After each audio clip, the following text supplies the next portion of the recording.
단 한 글자도 뚫지 못했습니다. 미국, 영국, 프랑스, 독일, 이스라엘, 지구상에서 가장 강력한 정보기관 5곳이 동시에 백기를 내걸었습니다. 이란 전쟁에 미국이 한눈판 사이에 포착된 북한의 기이한 움직임, 북한의 신형 암호 앞에 미군 가족 철수까지 준비하던 절망적인 상황이었습니다. 그런데 대한민국은 그 암호를 풀지 않고 이겼습니다. 한국의 30cm급 초정밀 위성이 외벽에 아주 작은 흔들림을 포착해냈고 그 안에서 40조 원의 비자금 내역과 숙청 명부를 통째로 털어버린 겁니다. 겁에 질린 김정은이 용산으로 긴급 연락을 보내왔습니다. 제발 이번 한 번만 넘어갈 수 없겠소? 서울 1,000만 명이 아무것도 모른 채 잠든 그 밤 도대체 무슨 일이 벌어졌는지 지금 공개합니다. 용산입니다. 착탄 예상 지점은 용산. 누군가의 외침이 상황실 전체를 관통했습니다. 저는 콜린 하트입니다. 51살. 미국 국방부 정보분석국에서 26년을 보낸 사람이죠. 그 26년 동안 저는 한 번도 의심해 본 적이 없었습니다. 미국의 기술력이면 지구상 어떤 암호든 뚫을 수 있다는 것을요. 그 확신이 가루가 되는데 정확히 36시간이 걸렸습니다. 금요일 아침 7시. 버지니아주 랭글리 중앙정보국 본부 지하 3층. 형광등이 파랗게 켜진 상황실 안에 모니터 6대가 빼곡히 들어차 있었습니다. 그중 제일 큰 화면에 붉은 곡선 하나가 떠올랐습니다. 북한 함경북도 무수달리에서 출발의 동해를 가로지르고 한반도 한복판을 뚫는 궤적이었습니다. 끝점이 찍힌 곳은 서울 용산구 국방부 청사. 1,000만 명이 살아 숨 쉬는 도시 한가운데였습니다. 손에 들린 종이컵 커피에서 김이 올라왔는데 한 모금도 넘기질 못했습니다. 옆자리 분석관이 수치를 읽어 내려갔습니다. 시뮬레이션 적중 확률 98%, 탄두 무게 추정 600kg, 그리고 한마디가 더 붙었습니다. 핵탄두 탑재 확률 80% 이상. 상황실 안의 공기가 통째로 얼어붙었습니다. 20명이 넘는 분석관 가운데 입을 여는 사람이 아무도 없었습니다. 26년 경력에 이런 적은 한 번도 없었습니다. 발사 가능 시점은 누군가 겨우 물었습니다. 48시간 이내. 정밀 시각은 아직 산출 중. 이틀이 채 안 되는 시간. 화면 한켠에 서울 실시간 영상이 잡히고 있었습니다. 그때 서울에선 사람들이 지하철에 몸을 싣고 편의점에서 삼각김밥을 집고 아이 손을 잡고 학교 앞에 서 있었을 겁니다. 자기 머리 위로 핵이 떨어질 수 있다는 사실을 상상조차 못한 채 제가 물었습니다. 북한 신형 통신 암호 해독은 어디까지 진행됐습니까? 돌아온 건 대답이 아니라 침묵이었습니다. 그 침묵 자체가 답이었죠. 미국이 보유한 최상위 등급 슈퍼컴퓨터 3대를 72시간 연속 가동했습니다. 국가안보국 소속 암호학 박사 40명이 매달렸습니다. 결과는 제로. 단 한 줄의 평문도 건져 올리지 못했습니다. 바로 그 순간 상황실 철문이 밀리면서 한 여자가 들어왔습니다. 다이앤 포스터 국장, 57세. 국방부 정보국을 22년간 지휘해 온 사람이었습니다. 그런데 그날 아침 그녀의 얼굴은 제가 본 적 없는 빛깔이었습니다. 눈밑이 푸르게 내려앉았고 입술이 바짝 말라 있었습니다. 밤새 1시간도 못 눈을 붙인 게 역력했습니다. 전원 주목하십시오. 그녀의 목소리가 상황실을 눌렀습니다. 1시간 뒤 국방부 브리핑룸에서 5개국 정보기관 수장회의가 소집됩니다. 미국, 영국, 프랑스, 독일, 이스라엘. 세계에서 가장 강력한 암호 분석 역량을 가진 5나라였습니다. 영국 정보통신본부는 수십 년간 평양발 전파를 감청해왔고 이스라엘 모사드는 북한 암호 체계에 관한 한 지구상 어디에도 뒤지지 않는다고 자부하는 조직이었죠. 하지만 포스터 국장이 내뱉은 다음 말이 강 안의 숨통을 완전히 틀어막았습니다. 솔직하게 말씀드리겠습니다. 지난 72시간 동안 5나라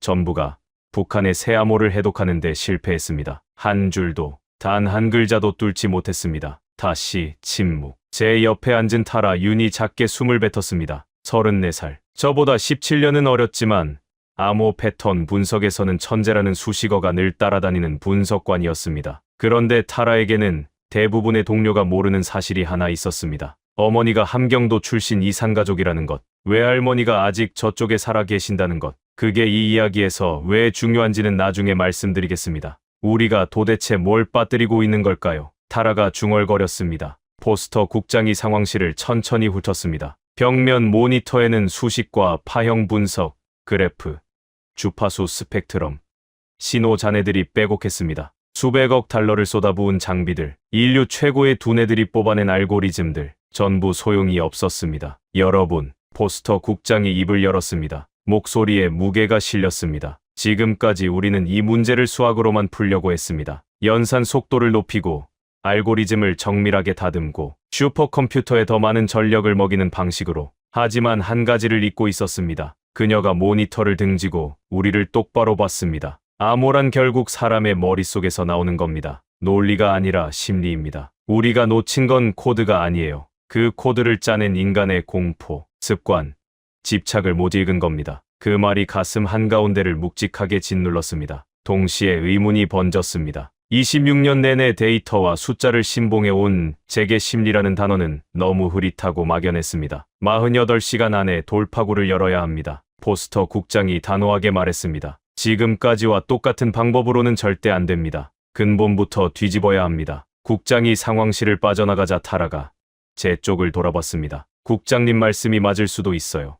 하트 선배. 조심스러운 어조였습니다. 저는 고개만 끄덕였습니다. 확신은 없었습니다. 20년 넘게 쌓아올린 방법론이 통째로 부정당하는 기분이었으니까요. 그런데 바로 그 순간 제보한 단말기에 속보 한 줄이 떴습니다. 무수달리 발사 기지에서 미사일 연료 주입이 개시되었습니다. 심장이 내려앉았습니다. 연료 주입은 발사 준비의 마지막 단계입니다. 한 번 들어가면 되돌릴 수 없습니다. 포스터 국장의 목소리가 내부 통신으로 곧바로 날아왔습니다. 전원에게 알립니다. 예상 발사 시각이 앞당겨졌습니다. 48시간이 아닙니다. 36시간. 내일 밤 9시. 36시간. 내일 밤. 서울의 토요일 저녁이면 아침에는 퇴근 인파와 약속을 잡은 사람들로 거리가 가득 찰 시간이었습니다. 그 시간에 핵이 떨어진다면 이란과의 전쟁이 3주째 접어들면서 미국 정보 역량의 절반 이상이 중동에 묶여 있었습니다. 호르무즈 해협이 봉쇄 직전이었고 항공모함 3척이 페르시아만에 떠 있었습니다. 한반도에 투입할 여력이 턱없이 부족한 상황에서 북한은 정확히 이 순간을 골라 판을 벌인 겁니다. 저는 모니터를 응시했습니다. 붉은 포물선이 여전히 화면 위에서 서울을 가리키고 있었습니다. 26년간 의심하지 않았던 확신이 금이 가기 시작한 순간이었습니다. 그때는 몰랐습니다. 이 균열이 제 인생 전체를 뒤흔들 사건의 출발선이라는 걸. 오전 9시. 국방부 긴급 브리핑룸은 숨소리조차 무거웠습니다. 오각형 배치의 회의 테이블 둘레로 5나라 정보기관 수장들이 자리를 잡았습니다. 저마다 앞에 암호화 통신 단말기와 노트북이 놓여 있었고 각국 보좌관들이 뒤편에 도열해 있었죠. 저도 포스터 국장 바로 뒤 보좌석에 앉았습니다. 타라 윤이 제 옆이었고 우리 둘은 요청이 들어오는 즉시 자료를 뽑아 건넬 태세를 갖추고 있었습니다. 포스터 국장이 먼저 말문을 열었습니다. 정리하겠습니다. 3일 전 북한이 통신 체계를 전면 교체했습니다. 기존에 축적한 패턴 데이터와는 구조 자체가 다릅니다. 우리 보유 해독 프로그램 전부가 무력화됐습니다. 영국 정부통신본부 수장 헬렌 크로스가 고개를 끄덕였습니다. 48세. 얼음을 깎아 놓은 것 같은 표정이었습니다. 동일한 결론입니다. 슈퍼컴퓨터 3대를 48시간 끊김없이 돌렸는데도 평문 한 글자 건지지 못했습니다. 프랑스 대표가 길게 한숨을 내쉬었습니다. 단순한 암호 변경이 아닙니다. 설계 자체가 완전히 새롭습니다. 솔직히 말하면 이건 마치 우리의 해독 절차를 사전에 분석한 뒤 거기에 맞춰서 만든 것처럼 보입니다. 그 한마디에 브리핑룸이 조용해졌습니다. 북한이 서방 5개국의 암호 해독 기법을 역분석했다는 뜻이었습니다. 생각하기 싫었지만 가능성을 배제할 수도 없었습니다. 이스라엘 모사드 대표가 입을 열었습니다. 20년 넘게 평양발 전파를 감청해왔습니다. 그러나 이번 거는 차원이 다릅니다. 물리적 계층부터 잠겨 있어요. 전파 신호의 주파수와 위상을 자체적으로 뒤섞은 겁니다. 물리적 계층 암호화. 쉽게 말하면 전파 자체를 변조해서 정보를 숨기는 기술입니다. 통상적인 해독 소프트웨어로는 신호의 접근조차 알 수 없는 구조였습니다. 독일 연방정보부 대표가 탁자를 짧게 두드렸습니다. 시간이 없습니다. 36시간 안에 발사 명령이 내려질 겁니다. 그 명령을 가로채서 해독하지 못하면 우리에겐 군사적 선택지밖에 남지 않습니다. 선제 타격. 그 말이 브리핑룸 공기를 뒤흔들었습니다. 무수달리를 먼저 치겠다는 뜻이었지만 그건 곧 전면전이었습니다. 휴전선 바로 너머의 수천 문의 장사정포가 서울을 겨누고 있었습니다. 선제 타격 한 발이 서울 전체를 화염 속에 집어넣을 수 있다는 걸 이 자리에 앉은 모든 사람이 알고 있었죠. 포스터 국장이 손을 들어 회의장을 눌렀습니다. 군사 옵션은 최후의 수단입니다. 우리가 지금 서 있는 자리는 정보전이고 거기서 답을 찾아야 합니다. 헬렌 크로스의 목소리가 칼날처럼 날아왔습니다. 방법이 뭡니까? 이 자리에 앉은 5나라가 전부 두 손을 들었습니다. 세계 최상급 암호학자들이 아무것도 해내지 못했어요. 대체 누가 이걸 풀 수 있다는 겁니까? 바로 그때 타라 윤이 자리에서 일어섰습니다. 34세 주니어 분석관이 5개국 정보기관 수장들 앞에서 발언권을 요청하는 건 상식 밖의 일이었습니다. 하지만 타라는 머뭇거리지 않았습니다. 한국입니다. 타라의 목소리가 브리핑룸을 가득 채웠습니다. 한국 국가정보원과 손을 잡아야 합니다. 모든 시선이 쏠렸습니다. 헬렌 크로스의 미간이 접혔습니다. 한국이요. 그쪽 기술 수준이 우리 5개국에 준한다고 보시는 건가요? 기술력 문제가 아닙니다. 타라가 곧바로 받아쳤습니다. 시각의 문제입니다. 한국과 북한은 70년 전까지 하나의 나라였습니다. 같은 언어를 쓰고 분단 이전의 역사와 문화를 공유합니다. 우리가 데이터 더미에서 결코 잡아낼 수 없는 맥락을 한국은 체득하고 있어요. 타라가 잠시 숨을 고르더니 목소리를 낮췄습니다. 제 어머니는 함경도에서 태어나셨습니다. 외할머니는 아직 저쪽에 살아 계세요. 생사도 모릅니다. 저는 북한을 그래프와 숫자로만 봐온 적이 없습니다. 브리핑룸이 물을 끼얹은 듯 조용해졌습니다. 누구도 곧바로 반박하지 못했습니다. 저는 타라의 말을 곱씹었습니다. 포스터 국장이 아까 상황실에서 했던 말이 겹쳐왔습니다. 암호는 수학이 아니라 심리라고, 코드가 아니라 사람을 읽어야 한다고. 그렇다면 북한 사람의 심리를 가장 깊이 이해할 수 있는 건 누구인가? 답은 하나였습니다. 포스터 국장이 잠시 눈을 감았다 떴습니다. 그리고 저를 불렀습니다. 하트스. 예, 국장님. 서울로 가십시오. 그녀의 눈이 제 눈을 뚫었습니다. 국가정보원과 직접 접촉해서 돌파구를 찾으세요. 남은 시간은 36시간입니다. 가슴이 쿵하고 바닥으로 꺼졌습니다. 서울. 지금 이 순간 핵미사일이 조준하고 있는 바로 그 도시. 거기로 날아가라는 겁니까? 포스터 국장이 덧붙였습니다. 앤드루스 기지의 공군 수송기가 대기 중입니다. 즉시 출발하세요. 그녀의 보안 단말기에서 전송음이 울렸습니다. 백승열이라는 팀장이 현지에서 당신을 기다릴 겁니다. 위성통신 분석 전문가 42세. 국정원 경력 20년. 이란 전쟁 때문에 중동에 정보 역량이 쏠린 마당에 한반도까지 커버할 여력이 없다는 걸 이 방에 모두가 알고 있었습니다. 호르무즈 해협 봉쇄 위기가 유가를 하루 단위로 끌어올리고 있었고 미국 항모 세척이 페르시아만에 묶여 있었습니다. 5개국이 동시에 2개의 전선을 감당하는 건 불가능에 가까웠습니다. 그래서 새로운 파트너가 필요했던 겁니다. 5개국 바깥에서 기존과는 완전히 다른 눈을 가진 곳에서 브리핑룸을 나서자 복도가 소란했습니다. 국방부 직원들이 서류 뭉치를 안고 바삐 오갔습니다. 타라가 뒤를 따라오며 제 팔을 잡았습니다. 정말 괜찮으세요, 선배? 걸음을 멈추고 돌아봤습니다. 괜찮다는 게 어떤 뜻이죠? 서울이요. 핵이 겨눈 도시잖아요. 36시간 뒤면. 타라의 목소리가 가늘게 떨렸습니다. 저는 대답 대신 물었습니다. 다른 선택지가 있나요? 타라가 고개를 저었습니다. 없죠. 그래서 가는 겁니다. 타라가 한 발짝 더 다가왔습니다. 제가 한국을 말한 건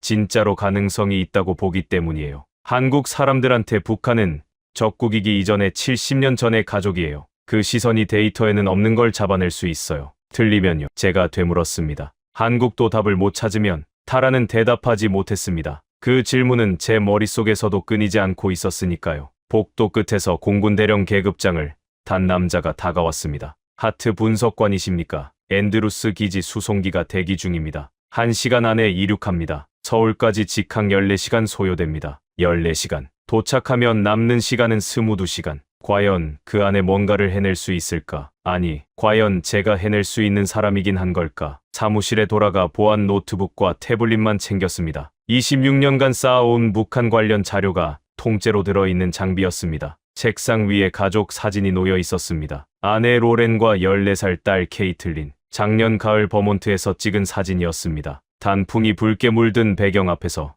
둘이 나란히 웃고 있었습니다. 한참을 바라보다가 사진을 내려놓고 문을 나섰습니다. 뒤돌아보면 발이 묶일 것 같았습니다. 앤드루스 기지로 향하는 차 안에서 창밖을 내다봤습니다. 워싱턴의 하늘은 맑았습니다. 평범한 금요일 아침이었습니다. 이 도시의 사람들은 지금 북한이라는 단어를 뉴스 헤드라인에서나 스치듯 보겠죠. 하지만 36시간 뒤 지구 반대편 도시 하나가 사라질 수도 있다는 사실은 아무도 모르고 있었습니다. 차 안에서 저는 백승열이라는 이름을 속으로 되뇌었습니다. 처음 듣는 이름, 만나본 적도 없는 사람. 이 사람이 5개국이 뚫지 못한 벽에 금을 낼 수 있을까요? 아니면 이것도 결국 허탕으로 끝나는 걸까요? 답을 모른 채로 차는 기지를 향해 달렸습니다. 뒤에 남겨진 건 붉은 포물선이 찍힌 모니터와 아직 전화 한 통 하지 못한 아내의 이름뿐이었습니다. T-17 수송기의 엔진이 활주로를 울리는 순간 몸 전체가 진동했습니다. 넓은 화물칸에 좌석 하나가 덩그러니 놓여 있었고 거기 앉은 건 저 혼자뿐이었습니다. 안전벨트를 잠그자 돌이킬 수 없다는 감각이 뱃속 깊은 곳을 눌렀습니다. 이륙 30초 전이라는 승무원의 안내가 흘렀고 창밖으로 워싱턴 DC의 불빛들이 미끄러지듯 멀어지기 시작했습니다. 익숙한 땅, 익숙한 방식, 익숙한 확신. 전부등 뒤로 남겨지고 있었습니다. 1시간쯤 지났을 때 휴대전화를 꺼냈습니다. 로렌에게 전화를 걸어야 했습니다. 화면에 뜬 아내의 이름을 한참 들여다보다 통화 버튼을 눌렀습니다. 여보, 로렌의 목소리가 들렸습니다. 뉴스에서 북한 얘기가 나오던데. 알아. 최대한 흔들리지 않으려 했습니다. 갑자기 출장이 잡혔어. 어디로? 입이 열리지 않았습니다. 거짓말을 하기도 싫었고 진실을 꺼내기도 어려웠습니다. 서울이지. 로렌이 조용히 말했습니다. 당신 목소리만 들어도 알아요. 짧은 침묵이 흘렀습니다. 걱정하지 마. 제가 말했습니다. 금방 돌아올게. 콜린. 로렌의 목소리가 떨렸습니다. 무리하지 마요. 영웅 같은 거 안 해도 돼요. 그냥 살아서 돌아오면 돼. 눈을 감았습니다. 약속할게. 전화를 끊고 한참 동안 좌석에 가만히 앉아 있었습니다. 작년 가을 버몬트 숲길을 걷던 장면이 떠올랐습니다. 케이틀린이 낙엽을 밟으며 깔깔대고 로렌이 그 옆에서 웃고 있었습니다.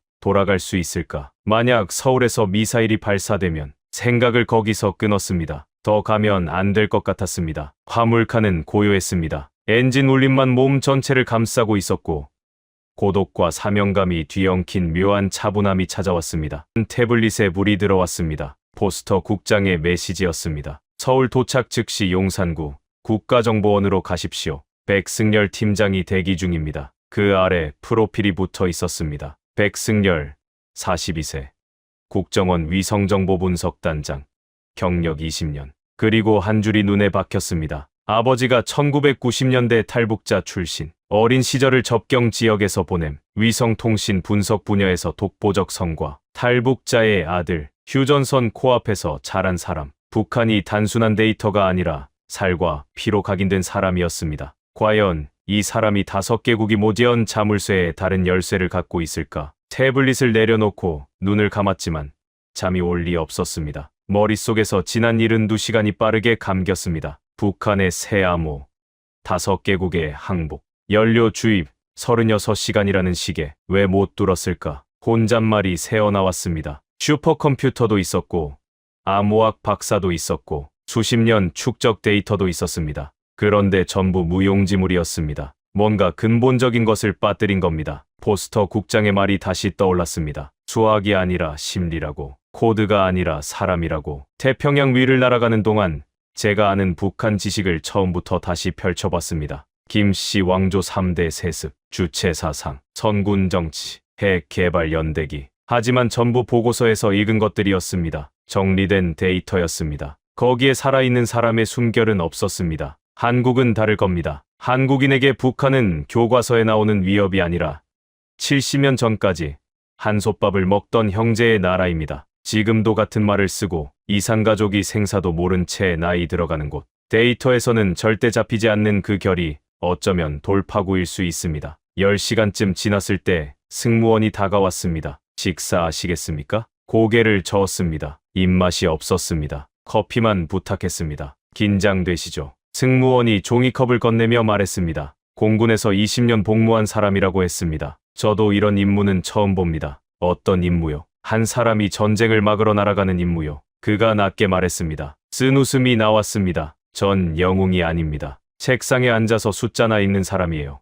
그래도 가고 계시잖습니까? 승무원이 담담하게 말했습니다. 그게 중요한 거 아닐까요? 커피를 홀짝이며 창밖을 봤습니다. 구름 너머로 새날의 해가 올라오고 있었습니다. 태평양 한가운데 하늘과 바다의 경계가 주황빛으로 번지고 있었습니다. 태블릿이 다시 울렸습니다. 타라 윤이었습니다. 선배, 새 정보 들어왔어요. 북한 내부 통신량이 급격히 뛰고 있어요. 평소 대비 4배. 뭔가 큰 움직임이 있는 것 같아요. 가슴이 철렁했습니다. 발사가 앞당겨진 건 아니죠? 확정은 아니에요. 하지만 패턴이 평시와 완전히 달라요. 손목 시계를 봤습니다. 서울까지 4시간 남았습니다. 제발 그 안에 아무 일도 일어나지 않기를. 해가 떠오르는 쪽을 바라보며 속으로 빌었습니다. 인천국제공항에 내린 건 현지 시각 오후 2시였습니다. 입국장을 빠져나오자 양복 차림의 남자 둘이 기다리고 있었습니다. 한 명이 유창한 영어로 물었습니다. 하트 분석관이십니까? 맞습니다. 국가정보원에서 나왔습니다. 차량 준비돼 있습니다. 검은색 세단에 올라 서울로 달렸습니다. 고속도로 양옆으로 아파트 단지가 끝도 없이 펼쳐졌습니다.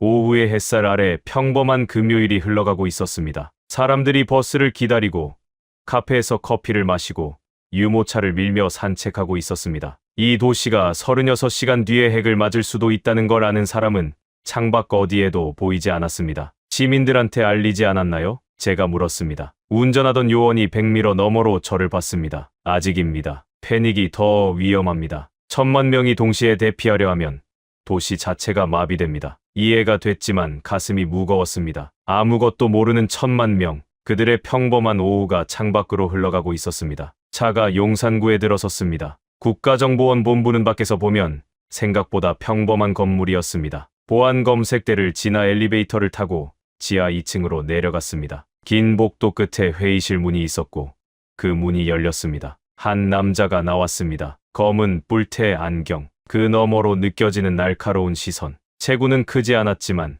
서 있는 자세에 흔들림이 없었습니다. 악수를 건넸는데 손이 차가웠습니다. 하지만 쥐는 힘에 단단함이 있었습니다. 처음 뵙겠습니다. 백승열입니다. 위성정보 분석단을 맡고 있습니다. 통역 요원이 영어로 옮겼습니다. 저는 고개를 숙여 인사했습니다. 시간이 없으니 바로 들어가시죠. 백승열이 몸을 돌려 회의실로 안내했습니다. 문 안쪽에 대형 스크린 6개가 벽면을 가득 메우고 있었고 각 화면마다 데이터 흐름이 쉬지 않고 지나가고 있었습니다. 위성 사진, 신호 분석 그래프, 암호 패턴 조각들. 저희도 3일간 북한 신형 암호에 매달렸습니다. 백승열이 화면을 바라보며 말했습니다. 결과는 마찬가지였습니다. 한 줄도 못 뚫었어요. 의자에 앉으며 한숨이 나왔습니다. 여기도 막힌 건가? 수만 킬로미터를 날아왔는데 같은 벽 앞에 선 건가? 하지만 백승열의 눈빛이 달라졌습니다. 모니터 불빛이 그의 안경에 반사되어 번뜩였습니다. 완전히 다른 길을 하나 찾았습니다. 그 한마디에 심장이 한 박자 건너뛰었습니다. 앞에 놓인 리모컨을 들어 올리는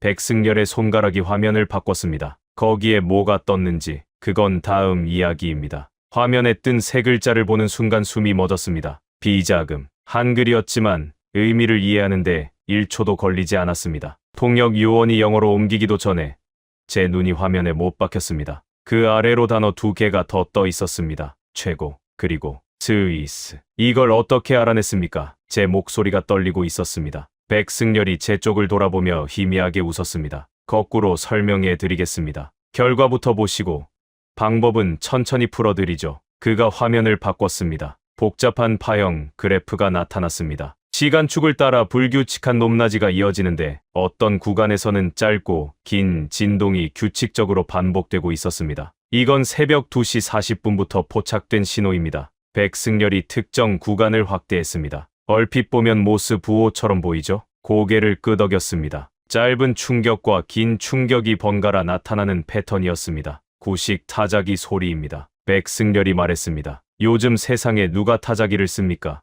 컴퓨터를 놔두고. 이유는 하나밖에 없어요. 네트워크에 연결된 순간 해킹 위험이 생기니까. 타자기는 완전히 독립된 장치입니다. 그 위에 뭘 치든 외부에서 접근할 수 없죠. 그러니까 컴퓨터로는 남길 수 없는 무언가를 타자기로 작성했다는 겁니까? 맞습니다. 이 문서일 겁니다. 백승열이 다른 파일을 열었습니다. 타자기 자판은 글자마다 미세하게 다른 진동을 만들어냅니다. 무게가 다르고 위치가 다르니까요. 저희는 그 차이를 분석해서 어떤 글자가 입력됐는지 역추적했습니다. 화면에 한글 문자들이 하나씩 떠올랐습니다. 완전한 문장은 아니었지만 단어 몇 개가 선명했습니다. 비자금, 최고, 스위스. 제가 처음 본 바로 그 단어들이었습니다. 잠깐만요. 제가 손을 들었습니다. 타자기 소리를 잡아냈다는 건 건물 안에 음파를 밖에서 포착했다는 뜻입니까?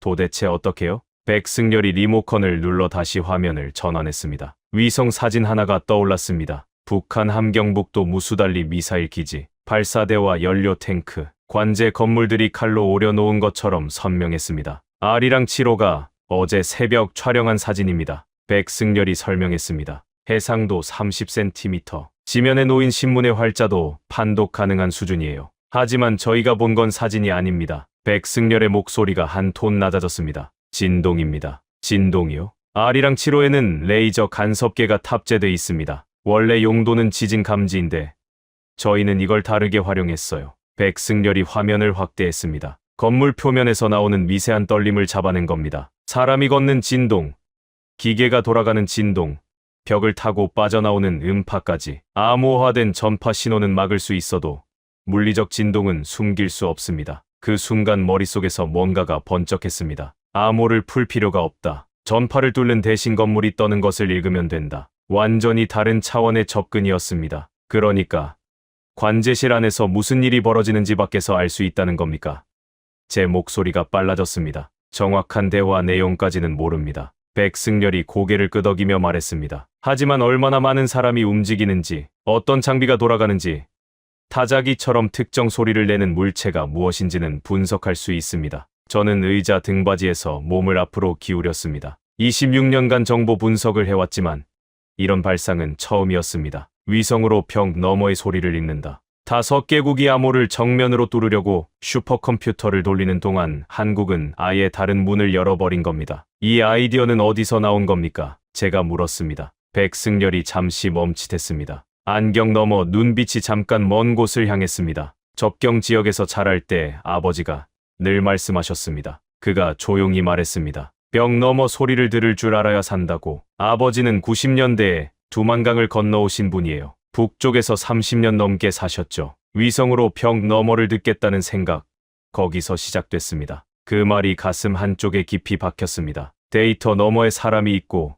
기술 너머에 역사가 있었습니다. 포스터 국장이 말한 심리라는 단어가 이 순간 비로소 구체적인 형체를 갖췄습니다. 백승열이 다시 키보드를 두드렸습니다. 새 화면이 떴습니다. 시간대별 진동 패턴 그래프였습니다. 어젯밤 11시부터 오늘 새벽 4시까지 관제실 건물의 떨림을 기록한 겁니다. 특정 구간에서 진동이 급격히 치솟는 부분이 있었습니다. 새벽 1시 30분, 백승열이 그 구간을 손가락으로 가리켰습니다. 이 시간에 관제실 내부에서 격렬한 신체 움직임이 잡혔습니다. 최소 20명 이상이 동시에 움직였어요. 회의였을까요? 다툼이었을 겁니다. 백승열의 목소리가 한층 낮아졌습니다. 진동 곡선을 보면 급격한 변이가 많습니다. 의자가 뒤집히는 충격, 무거운 물체가 바닥에 떨어지는 파형. 일반적인 회의에서는 나올 수 없는 수치예요. 발사를 앞두고 내부에서 충돌이 벌어지고 있다는 뜻이었습니다. 모두가 한 방향을 보고 있는 게 아니었습니다. 그리고 하나 더. 백승열이 다른 시간대의 데이터를 열었습니다. 오늘 오전에 포착된 건데 숙청이라는 단어가 나왔습니다. 화면에 단어들이 떠올랐습니다. 군부, 반대파, 제거. 등줄기를 타고 한기가 내려왔습니다. 미사일 발사를 앞두고 반대 세력을 솎아내고 있다는 뜻이었습니다. 하지만 이건 기회일 수도 있습니다. 백승열이 제 눈을 똑바로 봤습니다. 내부가 갈라져 있다는 거예요. 전원이 발사에 동의하는 게 아닙니다. 누군가는 이걸 막고 싶어 할 겁니다. 저는 천천히 고개를 끄덕였습니다. 그 사람들을 찾아야 한다는 뜻이군요. 맞습니다. 암호를 못 뚫어도 안에서 무너뜨릴 수는 있어요. 그 순간 백승열이 키보드를 한 번 더 쳤습니다. 화면에 전혀 다른 데이터가 나타났습니다. 진동 패턴 그래프 한쪽 귀퉁이에 미세하지만 규칙적으로 반복되는 점 하나가 찍혀 있었습니다. 이건 뭡니까? 제가 물었습니다. 관제실과 별도 건물 사이를 반복해서 오가는 단독 인원 한 명이 포착됐습니다. 백승열이 그 점을 확대했습니다. 동선이 아주 독특해요. 관제실에 15분간 머물다가 외곽 건물로 이동하고 거기서 20분 있다가 다시 돌아옵니다. 새벽 1시부터 4시까지 이 패턴을 정확히 4번 반복했어요. 수상합니다. 매우 수상하죠. 백승열이 고개를 끄덕였습니다. 다른 인원들과 동선이 전혀 겹치지 않습니다. 혼자서 움직이고 특정 건물만 왕복합니다. 누군지는 아직 모릅니다. 하지만 뭔가 남들 모르게 하는 일이 있는 사람이에요. 저는 그 작은 점을 바라봤습니다. 위성이 수백 킬로미터 상공에서 잡아낸 한 사람의 발걸음. 그 사람이 누구인지, 무엇을 하고 있는지 아직은 알 수 없었습니다. 하지만 직감이 말했습니다. 이 점이 중요하다고. 나중에 이 이야기의 어딘가에서 다시 등장할 거라고 백승열이 화면을 정리하며 말했습니다. 단순한 발사 명령이 아닙니다. 하트씨, 비자금, 숙청, 내부 충돌, 미사일 뒤에 훨씬 더 큰 뭔가가 숨어 있어요. 저는 의자에 깊이 기대며 머릿속을 정리했습니다. 30cm 해상도의 위성이 건물의 떨림을 잡고 그 떨림에서 타자기 소리를 읽고 타자기 소리에서 비밀 자금의 흔적을 추출해냈습니다. 5개국이 정면으로 뚫으려다 깨진 벽을 한국은 아예 돌아간 겁니다. 벽을 부수는 대신 벽이 떨리는 것을 들은 겁니다. 26년 경력의 저로서는 경험한 적 없는 발상이었습니다. 동시에 한 가지 확신이 생겼습니다. 이 사람과 함께라면 뭔가가 가능할지 모른다. 그런데 백승열이 실시간 피드를 띄운 순간 화면이 완전히 달라졌습니다. 관제실 하나가 아니었습니다. 북한 전역에서 신호가 폭발하고 있었습니다. 여러 건물, 여러 도시, 동시다발적으로 그래프가 비정상적으로 치솟았습니다. 뭡니까 이건? 제가 자리에서 일어서며 물었습니다. 백승열의 얼굴이 굳어졌습니다. 전면적인 움직임입니다. 최소 300명 이상이 한꺼번에 이동하고 있어요. 관제실만이 아닙니다. 군막사, 통신소, 지하 벙커까지 전부. 그의 손이 키보드 위에서 빠르게 움직였습니다. 새 데이터가 화면을 가득 채웠습니다. 제가 본 것은 그저 시작이었습니다. 8시간, 10분 전까지만 해도 36시간이 남아 있었습니다. 그 시간이 어떻게 순식간에 녹아내렸는지 말씀드리겠습니다. 백승열의 휴대전화가 울렸습니다. 짧은 통화였지만 그의 얼굴이 1초 만에 하얗게 질렸습니다. 전화를 끊고 돌아선 그가 내뱉은 말에 회의실 전체가 얼어붙었습니다. 김정은 음성이 직접 잡혔습니다. 발사 명령을 내리고 있어요. 지금 당장이요? 예정 시각이 앞당겨졌습니다. 오늘 밤 11시, 8시간 후입니다. 제 온몸에서 힘이 빠졌습니다. 벽에 등을 기대고 깊은 숨을 삼켰습니다. 서울에 남은 시간이 고작 8시간이라니. 금요일 밤 11시면 도심에는 퇴근한 직장인들, 약속을 잡은 연인들, 아이를 재우는 부모들로 가득할 시간이었습니다. 하지만 지금 이 결과에 도달하기 전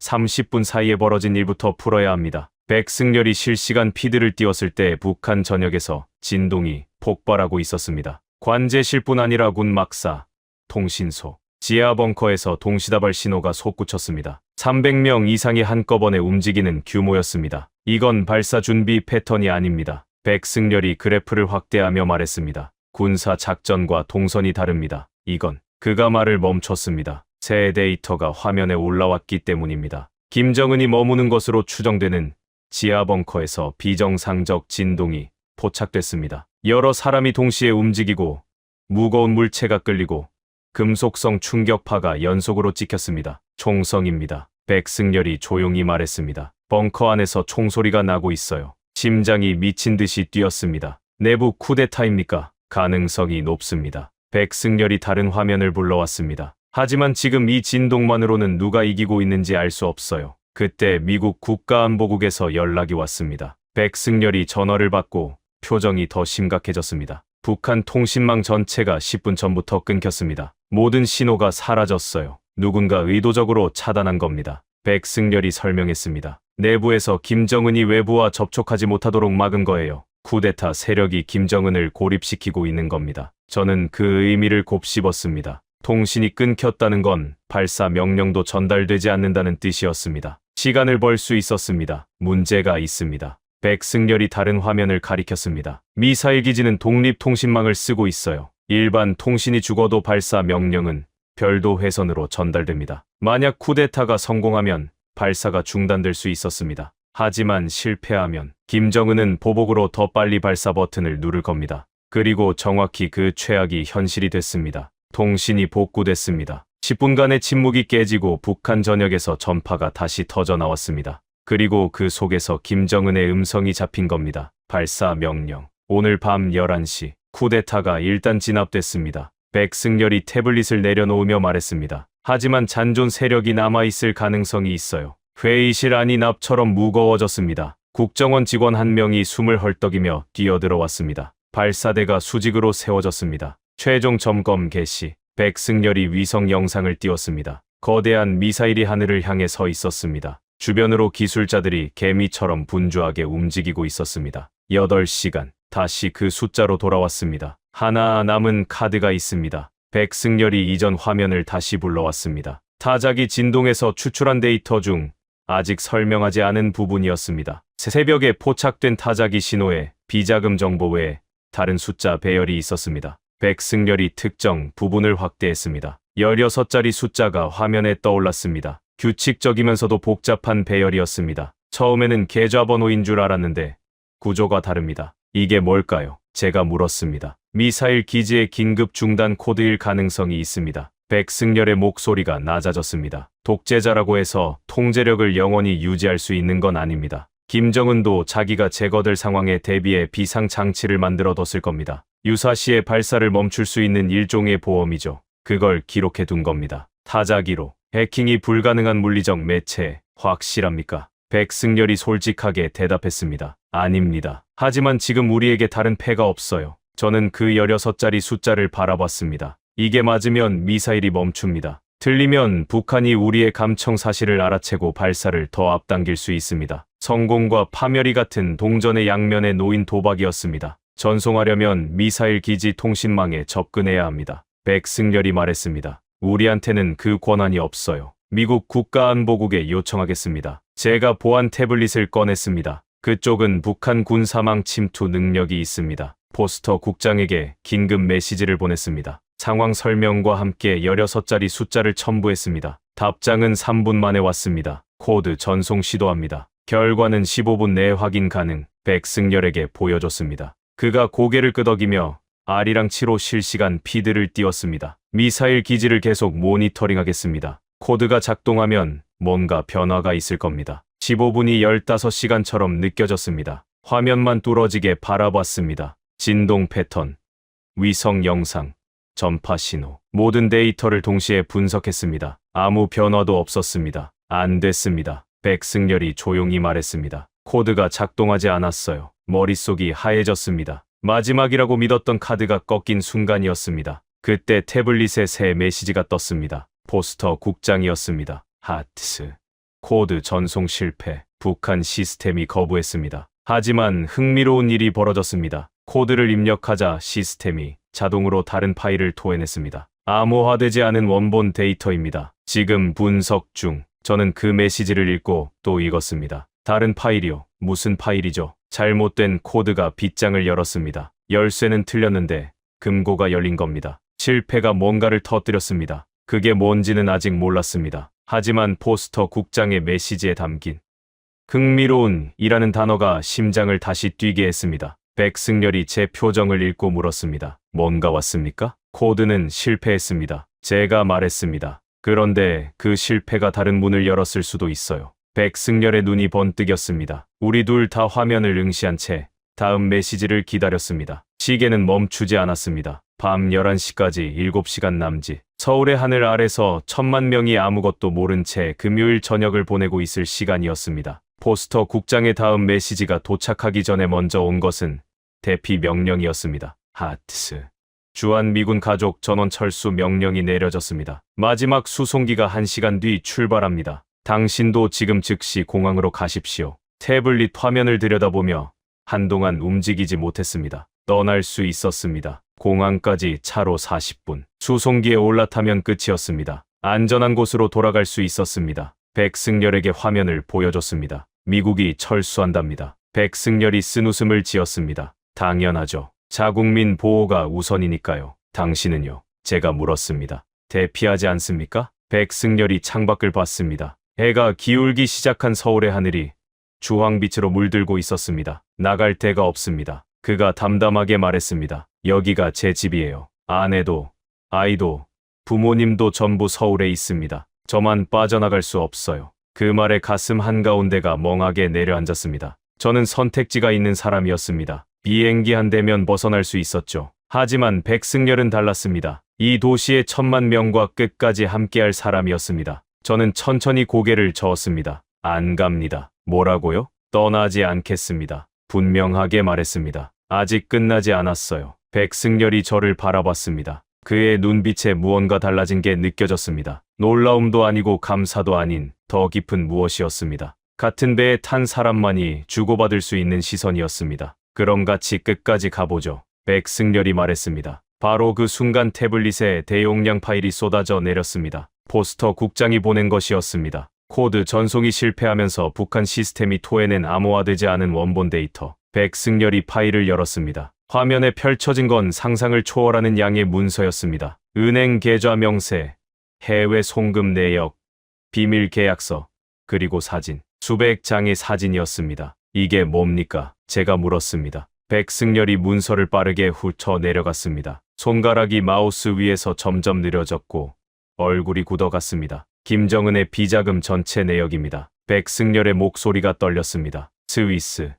룩셈부르크, 케이맨 제도. 그가 계산기를 두드렸습니다. 합산 300억 달러, 300억 달러. 한화로 40조 원이 넘는 돈이 세계 곳곳에 숨겨져 있었습니다. 더 있습니다. 백승열이 다음 폴더를 열었습니다. 숙청 명단. 지난 10년간 제거된 사람들의 기록이에요. 사진까지 첨부돼 있습니다. 화면을 봤습니다. 수백 명의 얼굴이 스쳐 지나갔습니다. 군복을 입은 장성들, 양복 차림의 관료들, 심지어 혈연으로 보이는 가족 구성원들까지 전부 김정은의 명령으로 사라진 사람들이었습니다. 백승열이 설명을 덧붙였습니다. 이건 김정은이 만들어 둔 보험입니다. 자기가 제거될 경우를 대비해서 측근들의 범죄 증거를 따로 묻어둔 거예요. 나를 건드리면 너희도 끝장이다라는 협박용 장치죠. 잘못된 코드가 이 트랩 도어를 열어버린 겁니다. 그가 허탈하게 웃었습니다. 자기가 만든 보험이 자기 무덤이 된 셈이에요. 이 정보가 북한 내부로 흘러들어가면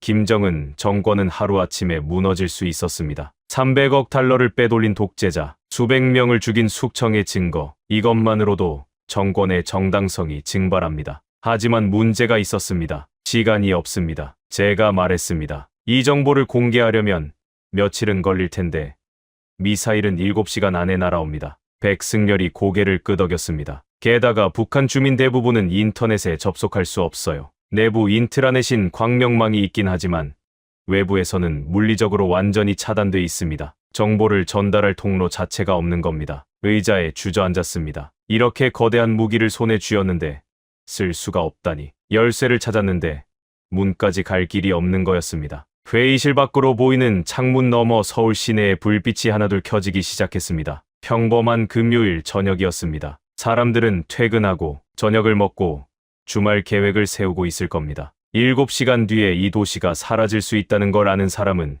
이지아 회의실 안에 몇 명뿐이었습니다. 휴대전화가 울렸습니다. 로렌이었습니다. 화면을 바라보다 받지 못했습니다. 뭐라고 말해야 할지 몰랐으니까요. 살아있다고, 괜찮다고, 곧 돌아간다고, 어떤 말도 거짓이 될 것 같았습니다. 하트씨. 백승열이 제 어깨에 손을 얹었습니다. 우리가 할 수 있는 건 다 했습니다. 포기하자는 겁니까? 날카롭게 되물었습니다. 아닙니다. 백승열이 고개를 저었습니다. 현실을 직시하자는 겁니다. 지금 손에 든 패로는 이길 수 없어요. 저는 다시 화면을 봤습니다. 비자금 명세서, 숙청 명단, 사진들, 정권을 통째로 뒤집을 수 있는 폭탄인데 투하할 방법이 없었습니다. 그때 화면에 새로운 경보가 떴습니다. 북한 내부 통신량이 또다시 폭증하고 있었습니다. 직원이 급히 보고했습니다. 여러 지역에서 동시다발적으로 신호가 올라오고 있습니다. 백승열이 화면을 확인했습니다. 평양, 함흥, 청진, 원산,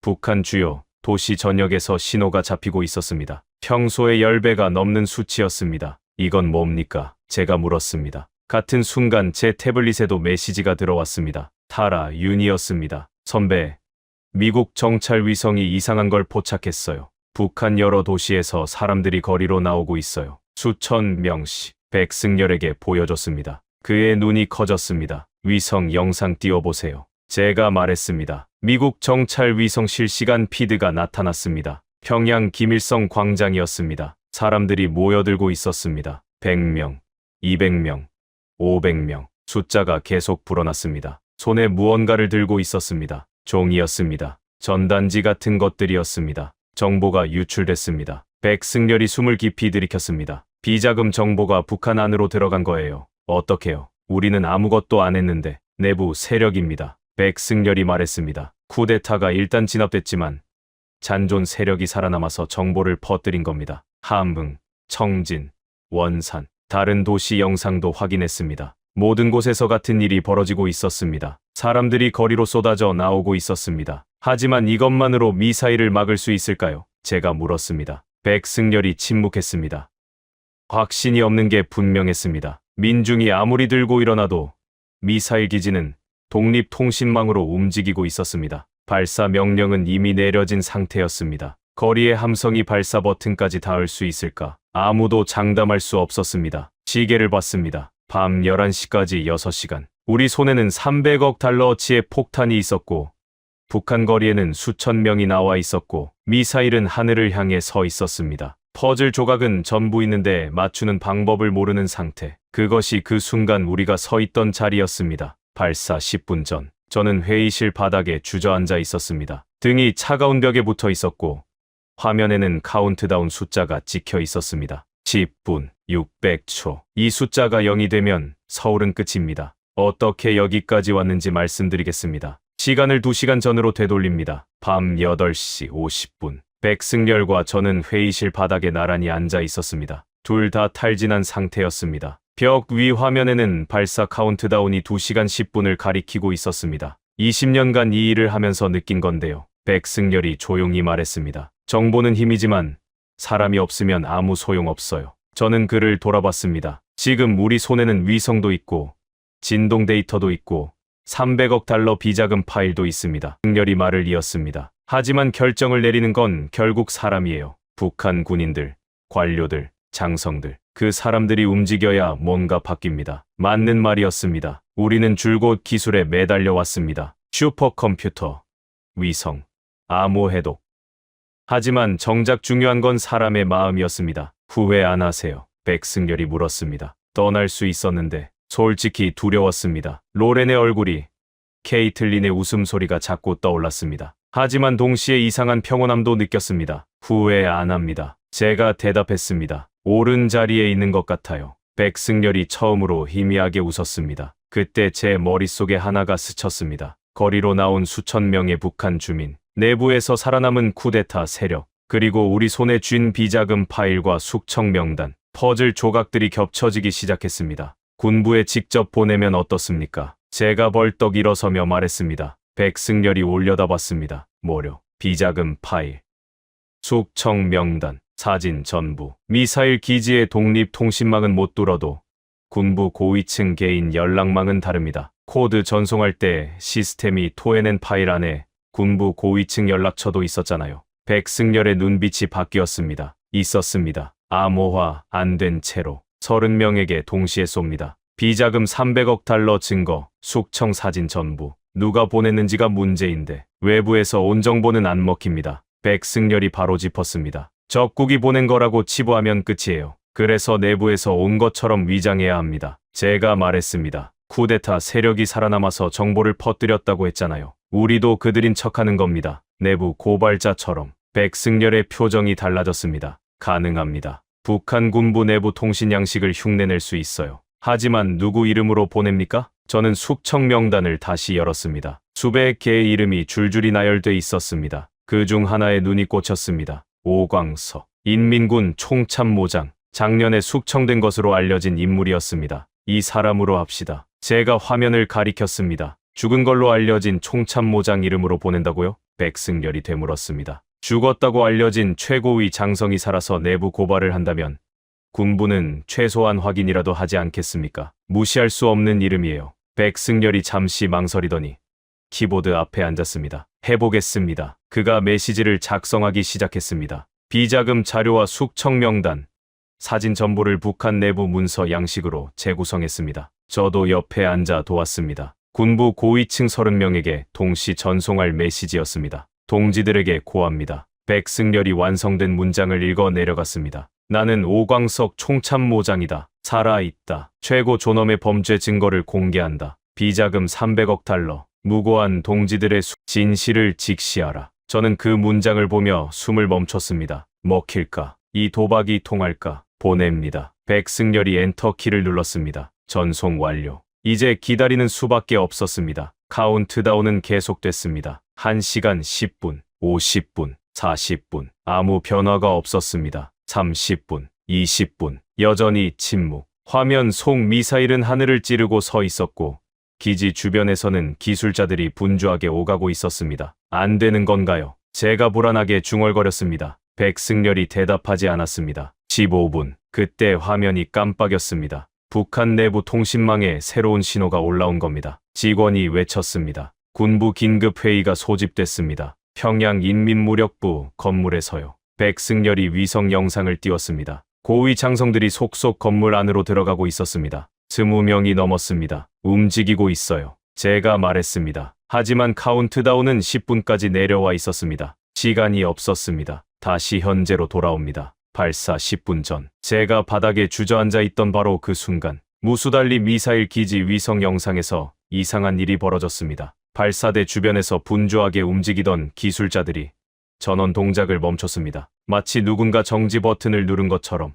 관제실에서 긴급 통신이 포착됐습니다. 백승열이 진동 분석 화면을 확인하며 말했습니다. 카운트다운 8분. 숨을 죽이고 화면을 바라봤습니다. 7분, 6분. 발사대가 내려가고 있습니다. 직원이 외쳤습니다. 화면 속에서 하늘을 향해 서 있던 거대한 미사일이 천천히 눕기 시작했습니다. 수직에서 수평으로 자세가 해제되고 있었습니다. 멈췄습니다. 백승열이 떨리는 목소리로 말했습니다. 발사가 중단됐어요. 저는 그 순간을 믿을 수 없었습니다. 정말로 멈춘 건가? 정말로 끝난 건가? 다리에 힘이 풀려 바닥에서 일어설 수조차 없었습니다. 평양에서 긴급 방송이 송출되고 있습니다. 다른 직원이 보고했습니다. 백승열이 북한 방송 신호를 가로챘습니다. 화면에 한 남자가 나타났습니다. 50대. 인민군 장성 제복을 입고 있었습니다. 나는 오광석 총참모장이다. 제 심장이 멈추는 것 같았습니다. 오광석.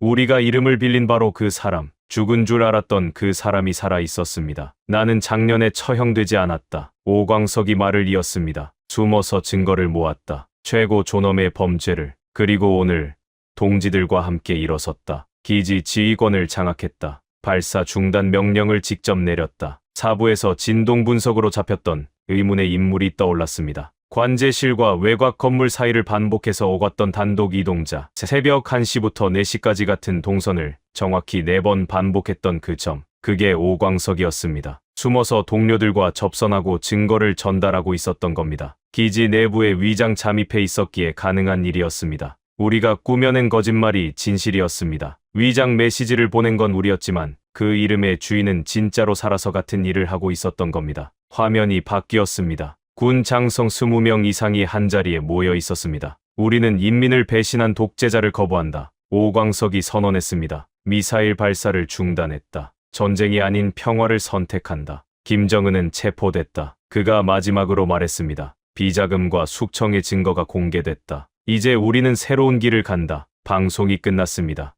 회의실이 침묵에 잠겼습니다. 아무도 말을 잇지 못했습니다. 백승열이 천천히 의자에 주저앉았습니다. 끝났어요. 그가 말했습니다. 정말로 끝났습니다. 저도 힘이 빠져 그 자리에 무너졌습니다. 긴장이 풀리자 온몸이 떨렸습니다. 태블릿에 메시지가 쏟아지기 시작했습니다. 포스터 국장, 타라윤, 백악관, 국방부 모두가 확인을 요구했습니다. 떨리는 손으로 답장을 보냈습니다. 확인합니다. 발사 중단, 쿠데타 성공, 위기 종료. 회의실 바깥에서 환호성이 터졌습니다. 국정원 직원들이 서로 껴안고 소리를 질렀습니다. 백승열이 제게 다가왔습니다. 하트씨, 당신 덕분입니다. 고개를 저었습니다. 아닙니다. 당신이 진동을 읽어내지 않았으면 시작조차 못했어요. 그리고 오광석이 살아있지 않았다면 아무것도 바뀌지 않았을 겁니다. 위성이 벽 너머를 들었고 죽은 사람의 이름을 빌렸고 실패한 코드가 금고를 열었습니다. 계획대로 된 건 하나도 없었습니다. 전부 빗나갔는데 그 빗나간 것들이 겹치면서 기적이 됐습니다. 창밖을 봤습니다. 서울 시내의 불빛이 평화롭게 빛나고 있었습니다. 이 도시의 사람들은 자기들이 얼마나 위험했는지 결코 모를 겁니다. 하지만 괜찮았습니다. 그들이 안전하다는 것, 그것만으로 충분했습니다. 며칠 뒤 북한에서 새로운 방송이 나왔습니다. 임시정부 구성, 비핵화 협상 개시 선언. 국제사회가 놀라움과 환영으로 반응했습니다. 하지만 진짜 이야기는 세상에 알려지지 않았습니다. 서울 지하 회의실에서 두 사람이 바닥에 앉아 나눈 대화도, 엔터키 하나에 1000만 명의 운명을 건 순간도 아무도 몰랐습니다. 6개월 뒤 스위스 제네바에서 열린 시상식 소식이 들려왔습니다. 하지만 그건 다음 이야기입니다. 50개국 정보기관 대표들이 기립박수를 보냈습니다. 스위스 제네바 국제회의장, 백승열이 단상에 올라 트로피를 받아들었습니다. 세계 정보기관 협의회 특별상, 미국의 포스터 국장도, 영국의 헬렌 크로스도 자리에서 일어나 손뼉을 치고 있었습니다. 하지만 제가 진짜 기억하는 건 그날 밤이 아닙니다. 시상식보다 훨씬 전, 위기가 끝나고 며칠 뒤 서울에서의 마지막 저녁이었습니다. 백승열과 함께 한강 다리 위에 서 있었습니다. 난간에 팔을 기대고 서울의 야경을 내려다봤습니다. 수백만 개의 불빛이 강물 위에 흩뿌려져 있었습니다. 일주일 전 이 도시는 핵 공격 직전이었습니다. 지금은 택시 경적 소리와 치킨집 간판 불빛이 평화롭게 어우러지고 있었습니다. 이상하죠. 백승열이 난간에 기대며 말했습니다. 결국 암호를 끝내 풀지 못했는데 위기가 해결됐어요. 그게 가장 중요한 교훈인 것 같습니다. 제가 말했습니다. 기술만으로는 안 되더라고요. 사람을 읽어야 했어요. 강바람이 불었습니다. 3월의 찬 공기였지만 나쁘지 않았습니다. 다리 위로 연인들이 지나갔고 자전거를 탄 배달원이 바쁘게 달려갔습니다. 이 사람들은 모릅니다. 자기들이 얼마나 가까이 벼랑에 섰었는지. 하지만 그래서 괜찮았습니다. 모르는 채로 일상을 살 수 있다는 것 자체가 우리가 지킨 거였으니까요.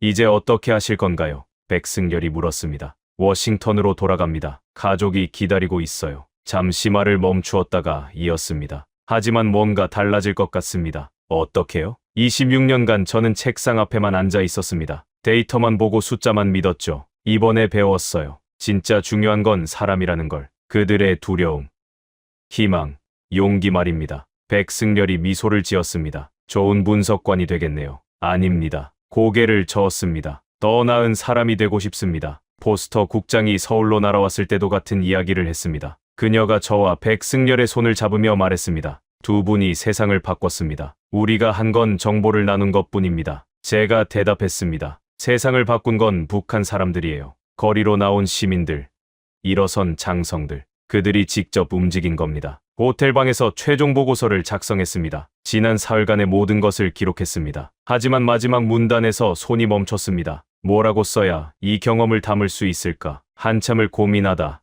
이렇게 적었습니다. 우리는 암호를 풀지 못했다. 하지만 승리했다. 기술이 아니라 사람이 답이었다. 한국의 독특한 시각, 북한 내부의 용기 있는 사람들, 그리고 국경을 넘은 신뢰가 판을 뒤집었다. 가장 강력한 무기는 슈퍼컴퓨터가 아니라 서로를 이해하려는 마음이다. 인천공항에서 워싱턴행 비행기를 탈 때 백승열이 배웅을 나왔습니다. 악수 대신 포옹을 나눴습니다. 처음 만났을 때의 차가운 악수와는 전혀 다른 온기였습니다. 또 만나죠. 백승열이 말했습니다. 반드시요. 제가 대답했습니다. 이번에 우리가 만든 건 단순한 협력이 아닙니다. 신뢰예요. 그건 쉽게 사라지지 않습니다. 비행기가 이륙했습니다. 창밖으로 서울이 점점 작아졌습니다. 한강이 은빛 실처럼 구불거렸고 아파트 불빛들이 보석 가루처럼 흩어져 있었습니다. 떠나는 게 아니라 연결되는 느낌이었습니다. 집에 도착하자 로렌과 케이틀린이 공항에서 기다리고 있었습니다. 케이틀린이 달려와 품에 안겼습니다. 아빠,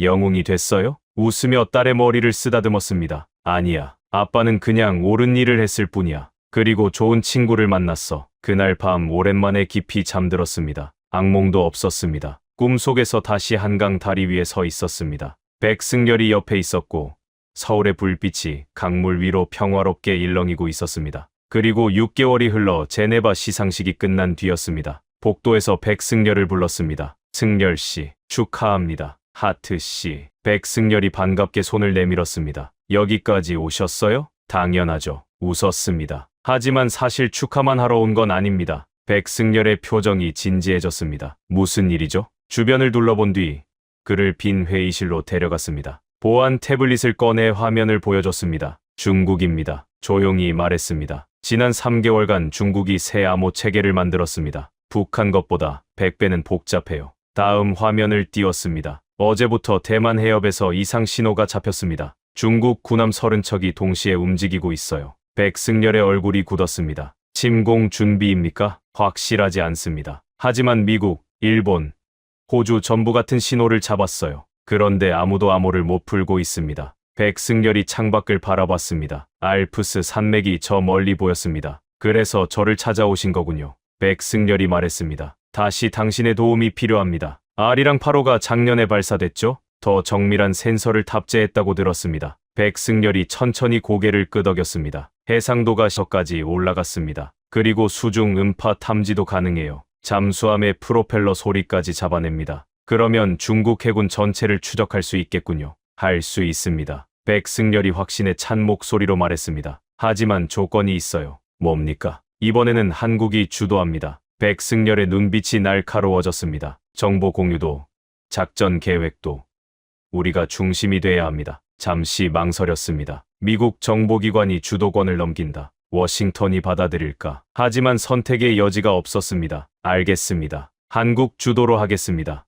백승열이 손을 내밀었습니다. 그럼 다시 한번 해봅시다. 악수를 나눴습니다. 6개월 전 서울 지하 회의실에서 처음 맞잡았던 그 손이었습니다. 그때는 차가웠는데 이번에는 따뜻했습니다. 그날 밤 워싱턴으로 긴급 보고서를 보냈습니다. 제목은 간단했습니다. 작전명 태평양의 눈. 한국 주도 다국적 정보 작전 제안. 사흘 뒤 백악관 승인이 떨어졌습니다. 일주일 후 서울 국가정보원 작전실에 10개국 분석관들이 모였습니다. 미국, 일본, 호주, 영국, 캐나다, 프랑스, 독일, 인도, 싱가포르, 필리핀. 전원이 한국의 지휘 아래 움직이기로 합의했습니다. 백승열이 브리핑을 시작했습니다. 여러분, 48시간이 있습니다. 저는 그 말을 듣고 속으로 웃었습니다. 또 48시간이라니 너무 쉽게 물러나요. 백승열의 이 한마디가 모든 걸 뒤집었습니다. 하지만 그 순간이 오기까지의 이야기를 먼저 해야 합니다. 서울 국가정보원 지하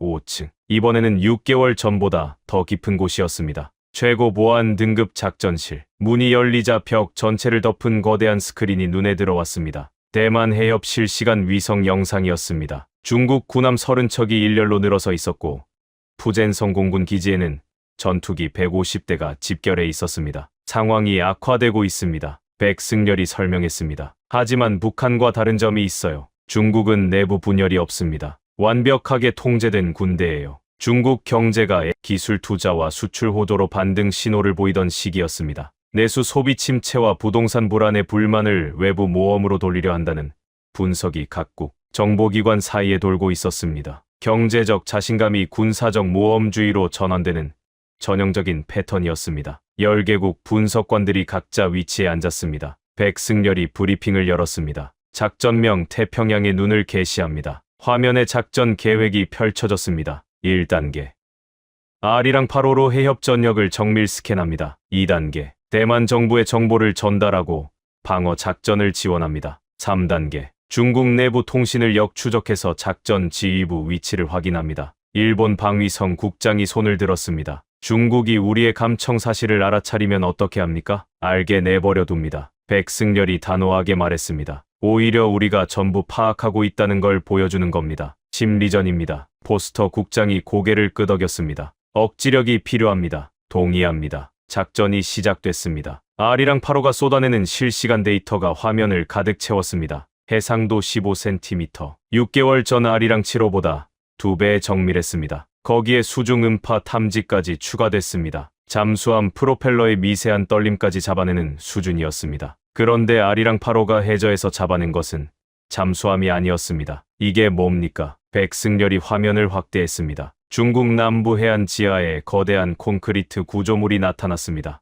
일반 위성으로는 절대 포착할 수 없는 깊이에 있었습니다. 터널입니다. 백승열이 말했습니다. 대만까지 연결된 비밀 통로예요. 최소 10년 전부터 건설해 온 겁니다. 제 등줄기가 서늘해졌습니다. 지상 침공이 아니라 지하 침투라는 겁니까? 맞습니다. 해군과 공군은 눈속임이에요. 특수부대 5,000명이 터널을 통해 대만 본토로 들어갈 겁니다. 백승열이 다른 데이터를 보여줬습니다. 어젯밤부터 터널 내부 진동이 급증했습니다. 침투가 이미 시작된 거예요. 대만은 이 사실을 알고 있습니까? 모릅니다. 백승열이 고개를 저었습니다. 그래서 지금 당장 알려야 합니다. 백승열이 즉시 대만 국가안전국에 전화를 걸었습니다. 북부 해안 긴급 경계 요청합니다. 좌표 전송합니다. 적 특수부대가 지하로 접근 중입니다. 동시에 저는 워싱턴에 보고했습니다. 한밤중이었지만 국가안보 보좌관이 바로 전화를 받았습니다. 증거가 있습니까? 한국 아리랑 8호 위성 데이터입니다. 지금 전송합니다. 30초 뒤 보좌관의 목소리가 떨렸습니다. 확인했습니다. 대통령께 즉시 보고합니다. 모든 게 빠르게 움직였습니다. 터널 입구 확인, 특수부대 이동 속도 계산, 대만 측 출구 위치 특정, 10개국 분석관들이 각자 맡은 영역에서 데이터를 쏟아냈습니다. 1년 전만 해도 상상할 수 없었던 광경이었습니다. 한국이 10개국 정보 작전을 지휘하고 있었습니다. 그러자 예상 밖의 일이 벌어졌습니다. 중국이 물러나기 시작한 겁니다. 터널 내부 진동이 줄어들었습니다. 특수부대가 방향을 바꿔 중국 본토 쪽으로 후퇴하고 있었습니다. 작전실에 안도의 한숨이 퍼졌습니다. 일본 국장이 자리에서 일어났습니다. 확실합니까? 백승열이 데이터를 보여줬습니다. 확실합니다. 후퇴 중입니다. 그때 백승열이 중얼거렸습니다. 너무 쉽게 물러나요. 저도 같은 느낌이었습니다. 백승열이 화면을 계속 바라보며 말했습니다. 10년을 들여 판 터널인데 우리가 발견했다고 바로 포기한다. 중국이 그렇게 단순한 상대가 아닙니다. 다른 경로를 찾아보세요. 백승열이 팀원들에게 지시했습니다. R이랑 8호 전 해역 스캔. 우리가 놓친 게 있을 겁니다. 10분, 20분, 30분이 흘렀습니다. 찾았습니다. 싱가포르 분석관이 외쳤습니다. 화면에 새로운 지점이 표시됐습니다. 대만 북쪽 해역. 첫 번째 터널보다 훨씬 깊은 곳에 두 번째 터널이 있었습니다. 깊이 때문에 발견하기가 더 어려웠던 겁니다. 첫 번째는 미끼였습니다. 백승열이 이를 악물었습니다. 우리가 그걸 찾는 동안 진짜 부대는 두 번째 터널로 이동한 거예요. 대만 출구까지 얼마나 남았습니까? 포스터 국장이 급히 물었습니다. 3km.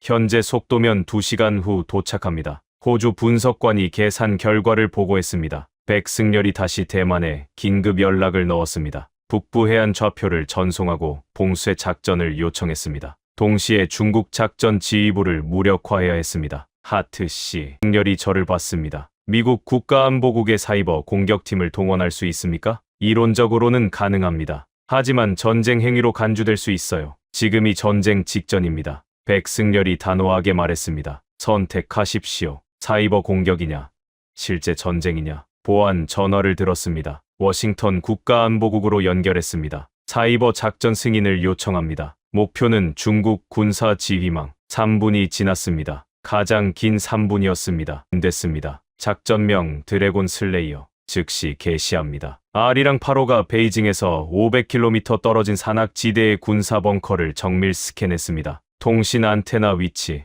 전력 공급선, 환기구, 모든 약점이 드러났습니다. 데이터를 미국 사이버팀에 전송했습니다. 그리고 기다렸습니다. 미국 사이버팀이 중국 군사망을 뚫는 동안, 대만군이 터널 출구를 에워싸는 동안 우리는 화면 앞에서 숨을 죽이는 것밖에 할 수 없었습니다. 중국 지휘부 통신 두절됐습니다. 미국 분석관이 보고했습니다. 사이버 공격이 성공한 겁니다. 벙커에서 모든 신호가 사라졌습니다. 지휘부는 이제 터널 속 특수부대와 연락할 수 없었습니다. 대만군이 터널 출구를 봉쇄했습니다. 일본 분석관이 외쳤습니다. 위성 영상에 대만 해병대가 터널 출구를 에워싼 모습이 보였습니다. 장갑차, 헬기, 병력 1000명, 완벽한 포위망이었습니다. 이제 선택해야 합니다. 백승열이 말했습니다. 나오거나 안에서 굴거나. 10분이 지났습니다. 20분, 30분. 터널 출구에서 움직임이 포착됐습니다. 중국 군인들이 손을 들고 나오기 시작했습니다. 1명,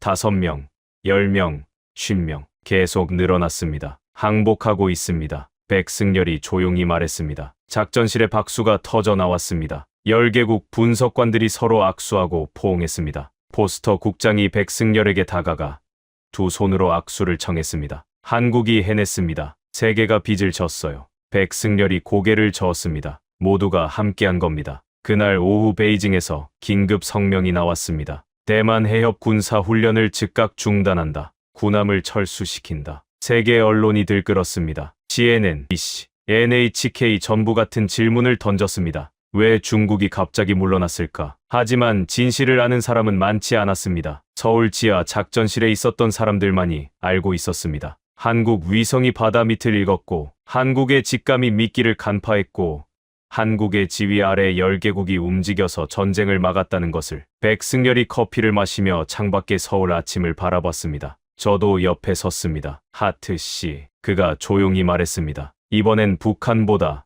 위험했어요. 알고 있습니다. 왜 이 일을 합니까? 백승열이 물었습니다. 미국 사람이 왜 한국에서 이런 위험을 감수하죠? 잠시 생각했습니다. 1년 전에는 저도 몰랐어요. 하지만 지금은 알겠습니다. 국경은 지도에만 있는 거더라고요. 평화는 모두의 것이니까요. 백승열이 미소를 지었습니다. 좋은 대답입니다. 서울의 아침 해가 작전실 창문을 타고 비스듬히 들어왔습니다. 밤새 긴장했던 열개국 분석관들의 얼굴에 햇살이 내려앉았습니다. 전쟁은 막았지만 세상이 갑자기 평화로워진 건 아니었습니다. 다음 위기는 언제든 올 수 있었습니다. 하지만 이제 한 가지는 확실했습니다. 우리에게는 같이 싸울 사람들이 있다는 것.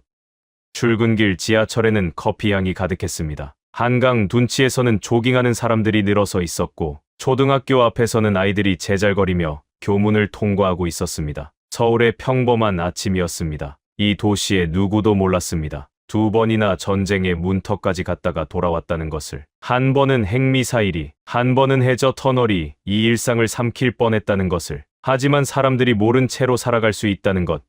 그 자체가 승리였습니다. 일주일 뒤 백악관에서 기자회견이 열렸습니다. 미국 대통령이 직접 나섰습니다. 대만 해협 위기는 평화적으로 해결됐습니다. 이것은 국제 공조의 승리입니다. 카메라 플래시가 터졌고 기자들이 질문을 쏟아냈습니다. 하지만 공식 발표 어디에도 대한민국의 이름은 크게 등장하지 않았습니다. 워싱턴, 런던, 파리, 도쿄. 각국 정보기관 상황실에서는 같은 질문이 반복되고 있었습니다. 도대체 누가 판을 뒤집은 거야? 답은 내부 보고서에만 있었습니다. 미국 국방부, 영국 정부통신본부, 프랑스 대외안보총국, 일본 방위성. 보고서 서식도 다르고 언어도 달랐지만 맨 윗줄에 적힌 문장은 전부 같았습니다. 결정적 정보 출처, 대한민국. 얘네는 익명의 정보 소스를 인용해 보도했습니다. 이번 위기의 핵심은 새로운 무기가 아니라 보이지 않는 정보를 읽어내는 능력이었다. BBC는 이렇게 표현했습니다. 한국은 전쟁을 막는 법을 다시 정의했다. 일본 방위성 내부 보고서에는 이런 문장이 남았습니다. 앞으로 동아시아 안보의 중심축은 더 이상 단일 강대국이 아니다. 며칠 뒤 국제안보학회에서 한 노교수가 발표를 했습니다. 백발의 70대 학자였습니다. 40년간 정보전을 연구해 온 사람이었죠. 이전까지 정보전은 더 많이 훔치는 게임이었습니다. 그가 말했습니다. 도청 장치를 더 많이 심고 서버를 더 깊이 뚫고 위성을 더 많이 쏘아 올리는 경쟁이었죠. 하지만 이번에 목격한 것은 완전히 다른 차원입니다. 더 깊이 이해하는 싸움이었습니다. 데이터 너머의 움직임, 신호 너머의 공포, 권력 뒤에 숨은 균열. 그것을 읽어낸 건 슈퍼컴퓨터가 아니라 사람의 눈이었습니다. 발표 자료의 마지막 장에 문장 하나가 조용히 적혀 있었습니다. 아리랑 위성, 전쟁을 멈춘 최초의 눈. 저는 그 문장을 보고 잠시 손을 멈췄습니다. 수많은 기술이 동원됐고 수많은 나라가 참여했습니다. 하지만 판을 바꾼 건 결국 하나였습니다. 벽 너머를 듣겠다는 발상, 데이터 뒤에 숨은 사람을 읽겠다는 시선. 한국은 그것을 해냈습니다. 그리고 떠벌리지 않았습니다. 그날 이후 세계 정보기관들의 협력 방식이 달라졌습니다. 한국의 분석을 먼저 보자. 이 말이 새로운 관행이 됐습니다. 공식, 프로토콜에 적힌 건 아니었습니다. 하지만 실무 현장에서는 누구나 알고 있었습니다. 위성으로 벽 너머를 읽는 나라, 건물의 떨림에서 타자기 소리를 추출하는 나라, 암호를 풀지 않고도 전쟁을 막는 나라. 그 나라의 분석이 가장 먼저 필요하다는 것을 조용히, 아무 홍보도 없이 대한민국은 자리를 잡았습니다. 전쟁을 막는 나라, 총을 쥐지 않고 판을 바꾸는 나라. 백승열에게 전화를 걸었습니다. 워싱턴의 밤이었고 서울은 아침이었습니다. 보고서 다 봤어요. 백승열이 말했습니다. 결정적 정보 출처 대한민국. 뉴스에는 안 나왔지만요. 그게 더 낫지 않습니까? 제가 웃었습니다. 떠들지 않는 게 진짜 강한 거예요. 하트씨 답다운 말이네요. 백승열도 웃었습니다. 1년 전에는 그런 말 안 하셨을 텐데 맞는 말이었습니다. 1년 전에 저는 데이터만 믿는 분석관이었습니다. 숫자와 그래프 뒤에 사람이 있다는 걸 몰랐습니다. 벽 너머에 소리가 있다는 걸 상상하지 못했습니다. 승열씨, 제가 말했습니다. 우리가 한 건 결국 뭐였을까요? 짧은 침묵 뒤에 백승열이 대답했습니다. 사람들이 평범한 하루를 살 수 있게 한 거 아닐까요? 지하철 타고 커피 마시고 아이들 학교에 데려다 주는 그 하루요. 저는 창밖을 봤습니다. 워싱턴에도 아침이 오고 있었습니다. 로렌이 부엌에서 커피를 내리고 있었고 케이틀린이 교복을 입고 현관문을 나서고 있었습니다. 또 전화하겠습니다. 제가 말했습니다. 언제든요. 백승열이 말했습니다. 전화를 끊고 책상 앞에 앉았습니다. 최종 보고서의 마지막 줄이 아직 비어 있었습니다. 모든 데이터를 정리하고 모든 경위를 기술한 뒤 마지막 한 문단이 남아 있었습니다. 뭐라고 쓸까? 한참을 고민했습니다. 지난 1년이 떠올랐습니다. 랭글리 지하 상황실에서 붉은 포물선을 처음 본 순간, 수송기 안에서 혼자 태평양을 건너던 밤, 백승열이 건물의 떨림을 보여줬을 때의 전율, 바닥에 주저앉아 카운트다운을 세던 10분, 한강 다리 위에서 나눈 대화, 그리고 10개국이 서울에 모여 함께 싸운 밤, 천천히 키보드를 두드렸습니다. 우리는 세상을 구한 것이 아니다. 그저 사람들이 평범한 하루를 살 수 있게 했을 뿐이다. 그리고 그것이 가장 어려운 일이었다. 마침표를 찍고 의자에 기대었습니다. 창밖으로 워싱턴의 하늘이 맑게 트이고 있었습니다. 어딘가에서는 새로운 위기가 준비되고 있을 겁니다. 세상은 여전히 위험했습니다. 하지만 이제 한 가지는 확실히 알고 있었습니다. 우리에게는 기술만 있는 게 아니라 서로가 있다는 것. 그리고 벽 너머의 소리를 들을 줄 아는 사람들이 있다는 것. 그것이 가장 강력한 무기라는 것을. 서울의 아침은 오늘도 평화로울 겁니다. 아무도 모르는 사이에 누군가가 그 평화를 지키고 있으니까요. 지금까지 미국 정보분석관 콜린 하트와 한국 국정원 백승열의 사연 어떠셨나요? 5개국 정보기관이 72시간 동안 뚫지 못한 암호, 30cm 해상도의 한국 위성이 읽어낸 건물의 떨림, 그 떨림 속에서 찾아낸 300억 달러의 비자금과 수청 명단, 그리고 발사 10분 전 엔터 키 하나에 1000만 명의 운명을 건 순간까지 어떤 슈퍼컴퓨터도 풀지 못한 문제를 벽 너머의 소리를 듣겠다는 한 사람의 발상이 풀어냈습니다. 접경 지역에서 자란 탈북자의 아들이 위성으로 하늘에서 땅을 읽고 26년 경력의 미국 분석관이 숫자 대신 사람을 믿기로 선택한 것. 화려한 기술이 아니라 묵묵한 신뢰가 전쟁을 막았습니다. 세계 정보기관 내부 보고서 첫 줄에 적힌 문장은 지금도 같습니다. 결정적 정보 출처, 대한민국. 뉴스에는 나오지 않았지만 현장에서는 모두가 알고 있었습니다. 총 한 발 쏘지 않고 판을 뒤집은 나라가 어디인지. 이 이야기를 듣고 가슴이 뜨거워지셨다면 댓글에 통일 2글자만 남겨주세요. 그리고 아직도 우리나라의 진짜 힘을 모르는 분이 주변에 계시다면 이 영상을 공유해 주십시오. 조용히 세계를 지킨 사람들의 이야기가 한 사람이라도 더 많은 분께 닿을 수 있도록 구독과 좋아요는 이런 이야기를 계속 전해드리는 힘이 됩니다. 지금까지 들어주셔서 감사합니다.